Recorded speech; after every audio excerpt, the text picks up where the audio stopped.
So I know. I mean, you can. Good at asking the questions. Like, let's go. You. Oh my God, that'd be terrifying. Okay. I'm only slightly interested.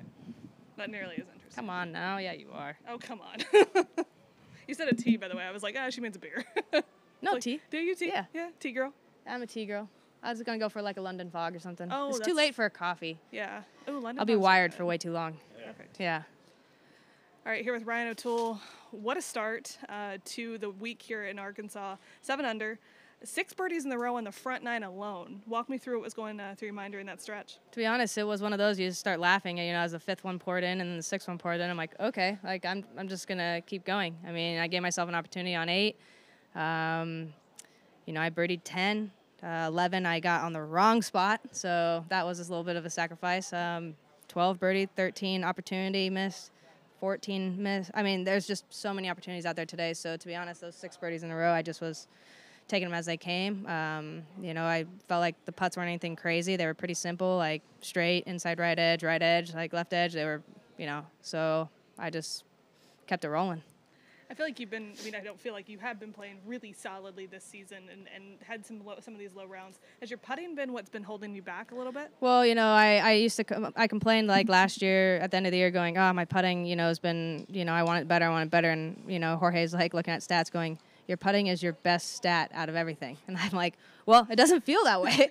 But maybe just because I hit so many greens that I just feel like I give myself opportunity over and over. So I just, you know, I've just been staying patient. I, you know, made a couple like key, not changes, but just awareness of, you know, putting stroke to help kind of like feeling like I don't get so stuck over the ball. And it's been helping me a lot. I've noticed it last week and this week. So I took about a month off and just really worked on some stuff, took some time for myself, and it's been good.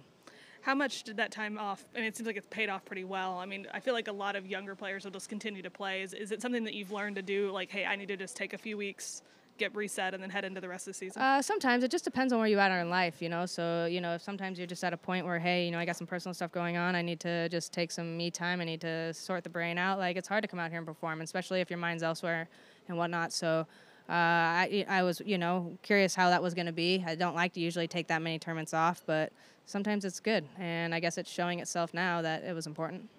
Awesome. We'll open it up.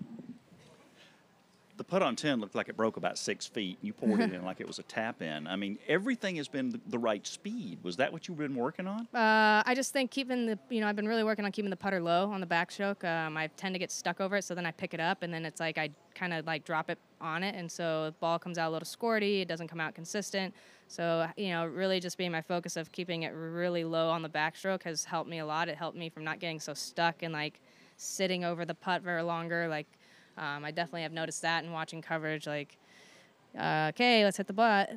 So it's just getting myself to pull the trigger quicker, but also keep it lower on the backstroke has really helped the speed consistency and also line start. Yeah.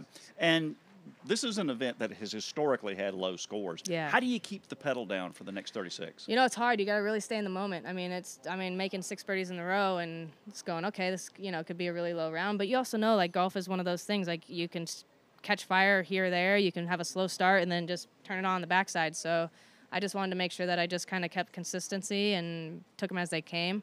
You know, like I said, I left a lot out there, which kind of helps for momentum into tomorrow, like rather than feeling like you made everything. So I think I hit 18 greens today. I think that helps also. Great. What was it about the Pinnacles greens today that you were seeing that was working for you? I think I read these greens fairly well. You know, you can tell when you're down grain, when you're into the grain. They are on the soft side, so irons right now are sticking. Like, you can throw darts, so that helps. Especially like if you're in between clubs, you can hit that knockdown shot and it still doesn't go anywhere. The only thing you got to be careful about is if you have full wedges in. Some of them are ripping back. Like, I think I had one on 9 that ripped back 20 feet or 30 feet. So you just got to make sure that you pay attention to that. That was like this shot on 18. I had to club up just to try to take the spin off. I didn't want to see that ball coming back at me. Thanks, Ryan. Yeah. Thank you. Thank you. Good play.